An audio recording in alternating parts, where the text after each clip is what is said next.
আম্মু কি রান্না করছো? খুব ক্ষুধা লেগে গেছে। এই তো বাবা, গত 2 দিন আগে এই ওষুধগুলো সব শেষ হয়ে গেছে। আচ্ছা ঠিক আছে, নিয়ে আনমনি। তুমি রান্না কমপ্লিট করো, আমি এসে খাই। আজ 2 দিন ধরে আমার ওষুধ ফুরাই গেছে, আমারে বলেও নাই, বা আমার কাছে তো সেমন কোনো টাকা পয়সাও নাই ওষুধ নিয়ে আসতে। এখন দেখি আল্লাহর নামলি বাড়াই ওষুধ, দেখি কোনো ব্যবস্থা করা যায় নাকি।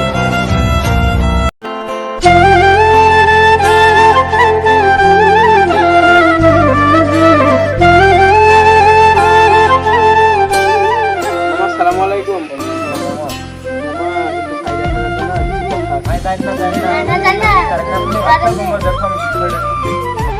আপনাকে সাইড দেখলাম, আপনি তো জানেন বিগত কয়েকদিন ধরে আমার আম্মার অসুস্থ আছে।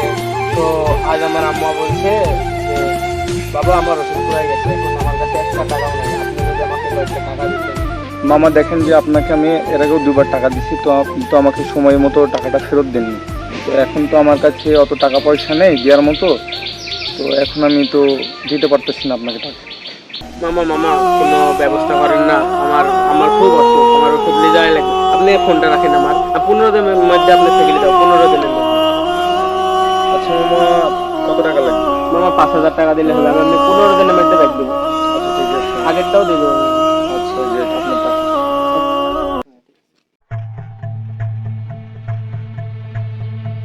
না, এমন সময় পেশাব চাপে।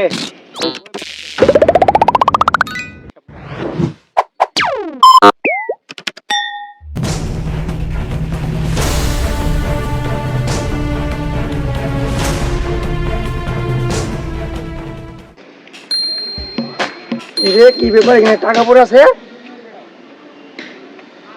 টাকাটা নিয়ে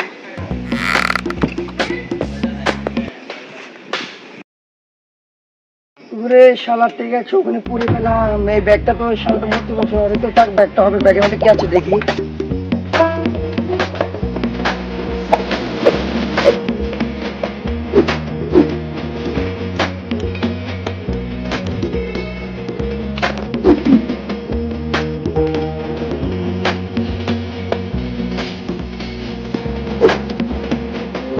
টাকা চুরি করছো মানুষের, আচ্ছা দেখছি তোমার আমার ব্যাগ কই? আমার ব্যাগ কে নিল? আমার ব্যাগ, আমার ব্যাগ কে নিল? শালা ভাগ্য খারাপ হলে মানুষের এত খারাপ হয় রে। শান্ত না, এদিকে আয়, শোন এদিকে আয়। বলেন, ডাকলেন কেন? শান্ত, কোথায় গেছিলি তুই? এই তো হাটে ছাগল বিক্রি করে টাকা নেন নাম কবলে। আচ্ছা শান্ত, তুই যে ছাগল বিক্রি করে আসছিস, কত টাকা আছে তোর কাছে এখন? আমার কাছে কত টাকা আছে আপনাকে বলা লাগবে? শান্ত শোন, তুই আমার কাছে মিথ্যা কথা কখনো বলিসনি, সত্যি করে বল তুই টাকাটা কোথায় পাইছিস। সত্যি করে বল, তুই কিন্তু ছাগল বিক্রি করিসনি। আমার গোলে সে বলছি, আল্লাহর কসম, আমার আপনার গায়ে বসে আপনার মাথায় হাত দিয়ে বলছে ছাগল বেচে টাকা টাকা। শোন শান্ত, তুই একটা মিথ্যা কথা বলিসনি। তুই যে টাকা কোথায় থেকে নিয়েছিস, আমি তো আড়াল থেকে তোর সব কাণ্ড কীর্তি দেখেছি আমি। কিন্তু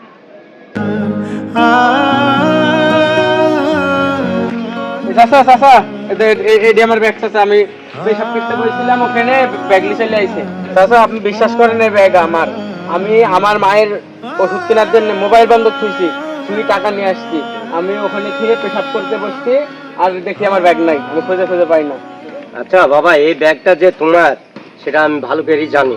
আমার কাছে সত্যি কথাটা বলবি, টাকা কোথায় থেকে নিয়ে এসেছিস তুই? আমি কিন্তু সবই দেখেছি তোর কীর্তি।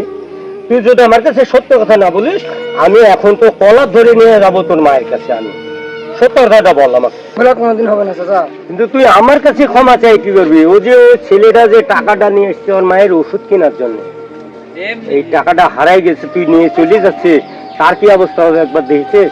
তুই যে টাকাটা চুরি করেছিস, বাবা ওর টাকা ওর কাছে দিয়ে দে। আর ক্ষমা চাইতে হলে আমার কাছে না, ক্ষমা চাই তুই ওনার কাছে।